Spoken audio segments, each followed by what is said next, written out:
See, I found a mentor, and this mentor just turned my whole life around because it was like all this knowledge that I had in my brain was now being integrated into who I was.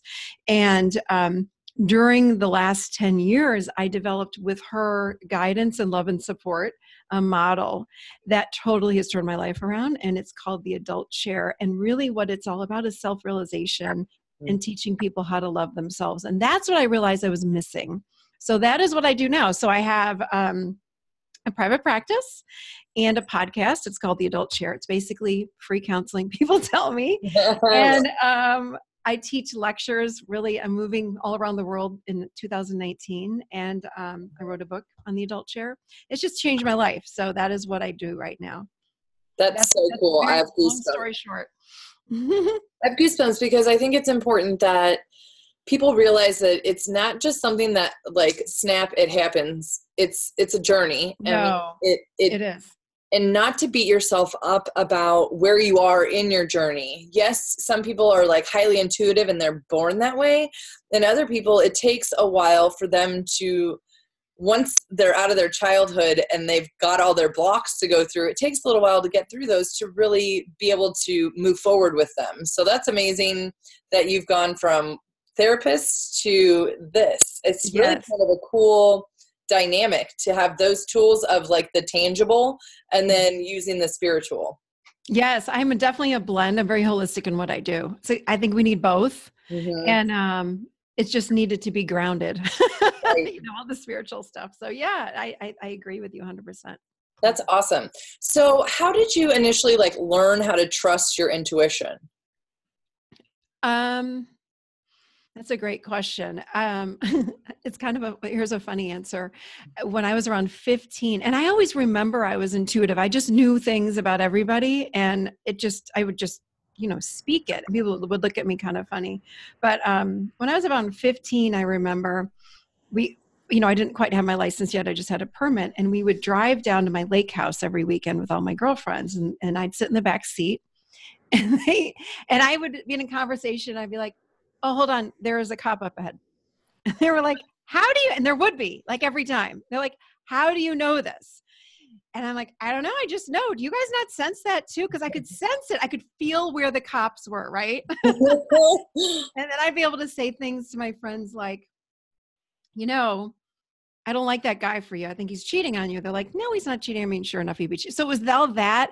And then I started trusting myself because even my friends would be like, "Hey, do you get a sense of blah, blah, blah for me?" I was like, "Yeah, let me see if I can get a sense." And I would, and I get like really, I would be able to read people very, very accurately. So it just sort of happened. Like I wasn't, not a huge focus on it, but it just sort of, I kind of backed into it, I guess, because I was getting such strong validation for what I was unknowingly predicting, I guess would be the word. Right. So yeah. It's funny because I was similar in the sense of being able to recognize signs and understand things, but I think I was more afraid of what other people would think of me. I didn't get that validation. So now it's a totally different like concept for me in my head. Now I'm like, I don't give a crap who knows or whatever is going on. So it comes very easily. And I think that's a huge thing in your head and in your heart if you just kind of like let go, for lack of a better term, of what others think of you. It like almost turns it on a little bit. Yeah. I remember growing up, like I just always knew things. So I didn't ever have that block to sharing. I just shared. I was like, oh, blah, blah, blah. And I never got negative feedback. So maybe that's why mine stayed more open. Right. You know what I mean? Like no one ever said, "You're crazy. How do you know that?" I would just like say things. They're like, "That's nice, Michelle." Right. So were you ever overwhelmed when you first like realized what was going on in the sense of like, not necessarily negative feedback from other people, but like you getting too many signs from too many different things? As far as like reading people, you're saying? Yeah. And like just having like the intuition like coming all in at once, because sometimes I have like 5 different things come in and I'm like, okay, I got to prioritize here. Yeah. Well, what happened, what I realized over the years was I was getting inundated with everything. Right. And I didn't know what was, and I talked about, having anxiety and depression and PTSD and all of this. and I was exhausted all the time. I started napping when I was, I think, 13 or 14. I'd have to come home from school and take a nap every single day until I was probably 30. I would take naps. I couldn't function otherwise, sometimes 2 naps a day. But what I realized looking back was that it was just because I was picking up on everybody's stuff. And I'm wondering, even in today's world about depression or anxiety, it's like when we get inundated with everyone else's emotions in our energy field, we're going to feel depressed or for sure anxious. Totally. So did I answer your question? Yeah. What was your question again? I went off on a tangent. No. So what is your suggestion for others when they do feel like that bombardment of overwhelm, like energy techniques? Do you do anything specific? Because I know I have my little routine now because I'm an ICU nurse. So you can only imagine, like, I come home and I'm like, before I didn't know what I was. It was like, I honestly felt like I was psychotic. So now it's a totally different ballgame. Like when I come home, I'm like normal. I'm not like exhausted or bitchy or like, I'm able to really separate things now. Yeah. So how do you do that? I think awareness is huge. And I know now when I have someone else in my energy field or other people in my energy or other energies, I will get angrier. I'll get tired. So there are indicators. Angry, tired. I'll start swearing more than I would normally swear.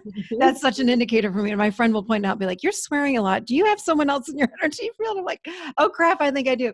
So what I do now is of course, and I don't nap like I used to anymore because I developed a practice of grounding. I think grounding is really, really important for anybody, but specifically people that are really picking up on other people's energies. Of course, mindfulness. I'm very aware of I'm in a really good mood or I'm in a present state or I'm in a balanced mood. And then I was over here at wherever, Starbucks or wherever, and I'm leaving and now I'm not. So that must mean I have someone else's stuff. I just came up with this thing where I stomp my feet around and I shake myself off. Like I'll just like, as if I had powder all over my body. I sort of like brush myself off and I stomp and I tell this energy, anything that's not mine, leave now. And I shake my hands as if I'm, like throwing water or drying my hands or whatever. Love it. And not physically, you know what I mean? Not physically shake. But anyway, And then I've had my energy bounce back like in a matter of 10 seconds. And it's like, boop, oh, I'm back. That wasn't my energy. That was someone else's energy. So those are really important. Yeah. Well, because it's for how busy we are and how like fast everything is moving in the world, to have something that's tangible, quick, and easy to do to get your energy back, I think is massive. Because I feel like sometimes when you go into that overwhelm, it's hard to get out of it because you just don't know what to do to get out of it. So by having something that works and within a quickness, 10 seconds, I mean, that's crap, that's awesome. So quick. Yeah. I mean, literally I'll take my dogs outside and I'm like stomping my feet. I called it the Indian stomp. I'm like, I stomp and I shake my hands like as if I'm drying them. And I'll say, anyone's energy that's not mine, be gone now. Boom. Or I do like, like the white waterfall over the top of my head and I cut cords, I just do the visual of, I'm cutting cords from all the clients I've seen today and done. But that stomping thing for me has been, I can turn it around in seconds. That was the greatest gift. It also creates like an internal vibration, like when you're moving like that too. Yes. So that I think is huge too, because you're literally shifting the cell from being like this negative to a positive, going back and forth. I think that's huge. So then it like increases your vibration on top of clearing your energy. So that's like a double whammy. Yeah. And you're bringing consciousness in too. It's like we're going from this unconscious, like absorbing everyone's stuff to conscious, like get out. If you're not my energy, I need you to leave right now. Boom, gone. We're in command of our energy field. So time to go. It's so true. And when somebody isn't aware that they have a field, it's very interesting once you enlighten them, because I feel like just something simple as like being aware. Yeah. It's with anything, I suppose, that you're taught, or like say, like when my husband and I first got married, I was a little bitchy. He would tell me, dude, like what's up? And I'm like, I didn't even know. It's just my tone. But until you're aware, you don't really know. And that was just me being snippy. So now I'm not like that because I'm aware, but it's the same thing with your energy. It's if you know it's around you or you control it. Like I always tell people, you're a semi-permeable membrane. Like it goes in and out. That's all it does. And if you can like put a little block to it, but still let the good in and then get the bad out, then you're good. But you don't want to be like a completely open channel. Right. Right. Our energy field is our responsibility for sure. Yes. And then that's very, very true. And that's a very good way of putting it too. Yeah. Yeah, for sure. Is there anything in particular that you feel is important for somebody who is like newly in their spiritual journey that you think is some good guidance or tips for them? Again, I think that grounding is so important because when we're grounding, it's putting us back in our body and back in the moment. And if I'm not in the moment and in present state awareness, then I don't know if it's my energy or your energy or so-and-so's energy. I don't even know if I'm off. Again, like I said, like sometimes I'll have to call a friend and she's like, you're kind of angry and swearing a lot today. Are you sure you don't have someone else? And I'm like, oh crap, you're right. And that was because I was not even in my body aware of what I was doing. Mm-hmm. So the more that we ground, we just take a couple slow, deep breaths with the belly, bring yourself back into that moment, open up the bottom of your feet, let the energy come up and pull you down. It's like, okay, what's going on? Something feels a little bit off.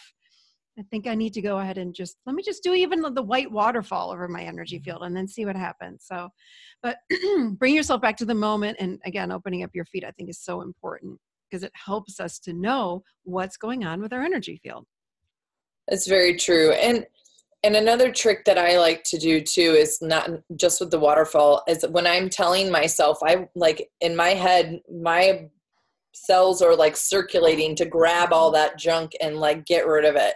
And I think that's huge because the grounding is like an absolute necessity. I never even knew about it until a few years ago and when I had my awakening. And if somebody would have told me that, well, holy hell's bells, I would have been doing that for years. It's so easy. Right? And I think it grows. I think that the way that I used to ground, let's say 20 years ago, and the way that I ground 10 years ago or even a year ago is so different. It's like we can pull so much more energy up, like as we go along, as we raise awareness around all this. I used to think that we had to push our energy down. Now I realize we just open and the energy comes up and through us. Mm-hmm. And that's so much more powerful. You know what I mean?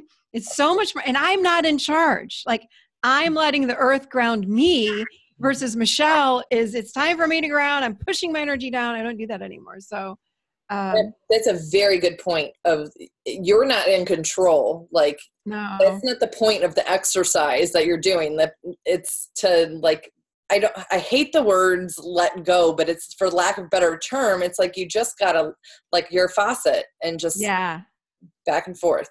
Yes. Awesome. For sure. And we want to let all the energy go through our energy field, just like you were saying. So, and grounding is a really, really powerful way to do that because it raises our awareness. Well, Michelle, I really appreciate your time. I love this quick little bout of knowledge for people to hear and use. I think it's huge, the tips that you've given us. Is there anything else that you'd like to share with us or how they can get in contact with you? Yeah, sure. Like I said, I have this podcast and everybody thinks it's like free counseling and it's just everyday issues. And I like hearing that. That's why I created it. It's everyday issues that we all have, from relationship issues to anxiety, to depression, to codependency, setting boundaries. And I break it down in this very easy to use model. And so that's theadultchair.com and that's my website. And that's about it. I would say the Adult Chair. And I have something that I'd like to offer everyone. Awesome. So, excuse me, last year, for the first time, I did a journaling challenge. So I love helping people get deeper with themselves on a very deep level so they can live more authentically and get to know themselves better. So I created last year a 30-day journaling challenge where you got a journaling prompt every single day in your inbox. Cool. And it gives people guidance on like, what am I supposed to write about today? Right. So we're doing one this year. So I'd love to invite whomever would like to join us. It's absolutely free.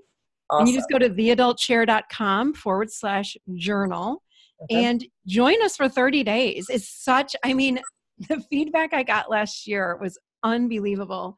people just thanking me all over the place saying, thank you so much. I know myself better. And that's what I love. It's all about self-realization, isn't it? Totally. It's like, who are we? And these prompts take us deep into the self. So Yeah, I love I'd it. love to have whomever would like to join us, come join us.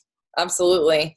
I Yeah. love that, just because, like you said, it just, it gives you guidance. And I think that's half the battle to starting something new and really realizing something, is just having a little bit of hand holding to get your brain going to dive deep. Yes, for sure. For Awesome. sure. Well, thank you so much, Michelle. I really appreciate you. Thank you. Thanks for having me. Absolutely. Cool. Thank you.